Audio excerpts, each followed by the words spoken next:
I mean, I think the alternative sector, which clearly is very, very busy at the moment, is attractive purely on a return basis. I mean, Josh probably understands that a lot more than I do. But, you know, we are seeing investors who are being priced out of the office market, the retail market, the logistics market, for example, and are looking into the alternative asset classes. I mean, you know, student housing is clearly being driven by a lot of Asian capital, where they see their, you know, children being educated over in the UK or some of the better universities around Europe.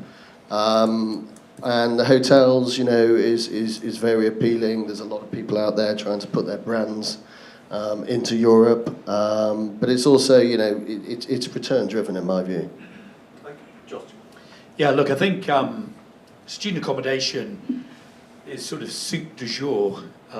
It's happened in the UK. You know, 5 billion of investment volume last year, and we have invested in a platform in Germany. So I think that international investors are very focused on student accommodation. I think healthcare, beware. You know, you've really got to pick your operator carefully. The demographics scream at you from the screen. But it's really occupier and operator-led, that sector. And if you get the right operator, great. I think residential, you know, there's a big theme on European residential. Obviously, it's a very big sector in Germany, pretty big in Switzerland, pretty big in the Netherlands. Lots of managers in the UK trying to get into PRS and shared ownership and other ways of entering that market. It's proving difficult. Self-storage, I invested in that 17 years ago with Big Yellow. That's a phenomenal success, but again, you know, pick your operator. And in a downturn, often these things can suffer more because, you know, you're not on a long lease. And so income flexes faster than it might do if you're in other types of occupational real estate. So it's complex, as always. I mean, we've been investing in hotels now for almost 30 years. I think we own about 50 hotels by now. And it's become a mainstream product. And the one thing that I think, and I wouldn't call it alternative anymore, to tell you the truth. Just like logistics, I wouldn't say C is an alternative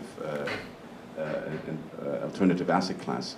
What I always find surprising is that the hotter the markets get, the more interesting these alternative assets get. The last time I saw healthcare in everybody's portfolio was 2007, and then student housing was 2007, and it's just waiting for the next parking fund to come along. So it's all these indications that the markets are overheating, that people without the expertise are going into something yield-driven without understanding the operator or the underlying, and especially with healthcare, with the legislative implications that you need to keep in the back of your mind.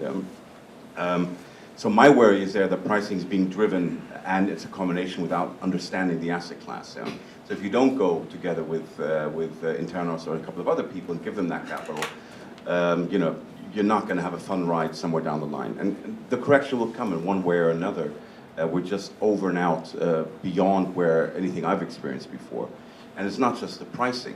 It's when you're negotiating contracts nowadays, the imminent risks in actually doing a deal have increased you know, immensely.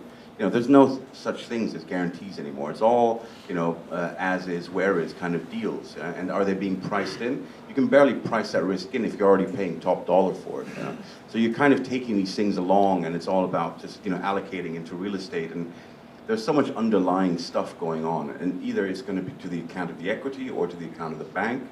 And there's a lot of imminent risks in deals that I think is that little bit underneath the actual pricing and yield, which moves out quicker than the actual pricing when risks actually, you know, pop up and will surprise a couple of investors. And I think it'd be nice to have a little bit of less capital pressure, but I just don't see it happening because there's just enough global capital out there to keep smoothing over the actual correction which would be coming, which is, you know, led by Draghi on the one hand. Thank you very much for that.